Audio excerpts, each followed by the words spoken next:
If your ex is stubborn and they have a huge ego and their pride is so strong that you can't ever visualize them ever coming back to you, watch this video. First of all, you're at the bottom of the power dynamic. Are you not? Did you not get broken up with? You're at the bottom of the power dynamic for a reason. You chase them, right? So it makes total sense that you're going to buy into their willpower more than your own. Oh, my ex is stubborn. They mean what they say. Of course you feel that way because you gave them all the power, right? Does that mean your ex never in their past relationship history, were they never at the bottom of a different power dynamic? Really doubtful. They probably had somebody that they chased after too. You just ceded that. You ceded the authority to them. You have to understand that this big ego and this pride that your ex has, it's environmental, right?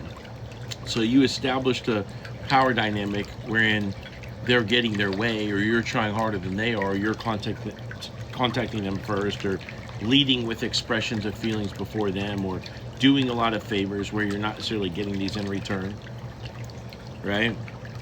So that ego and pride that the ego is a separate thing, but like that pride, that stubbornness that you're talking about here, it's environmental, and it's in an environment that you created. You might say, well, Benny, they're like this outside too, and blah, blah, blah. Yeah, maybe. I'm willing to bet this same person that you're telling me about here, or theoretically would tell me about, also people pleases and avoids conflict in their outside relationships, be it at work or with their friends or family. And if they don't, that's fine, but I'm willing to bet that many of your exes do. But even if nothing I've said up to this point has convinced you, I'll tell you this much. Anxiety and curiosity eventually gets to a point where it trumps the ego, because people want companionship, they want love, they want sex.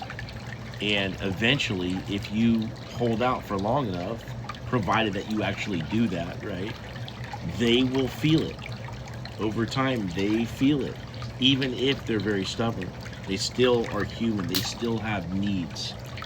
And let's say they don't. Let's just say they're so unhappy, so stubborn about being unhappy, that they just let their needs go unmet, and all they do is just like scowl in the corner of their basement with the lights off like every single night. I think that's what their life is, okay? Let's just say that. Then if you are so in desire of that person that scowls in their basement with the lights off every single night, you can go to them and you can start a conversation. And look, by the time you do that, they've had a lot of time to miss you, a lot of time to build up desire and curiosity, and you'll have a lot more sway with them later than what you do right now at the time of the breakup.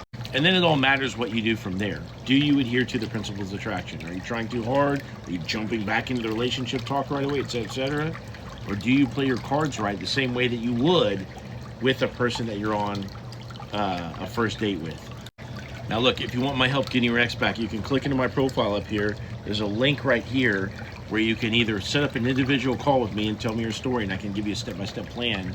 You can download my AI that's trained up on my knowledge, or you can apply for my hand-holding coaching program, where I walk you through every step of the way of getting your ex back over months.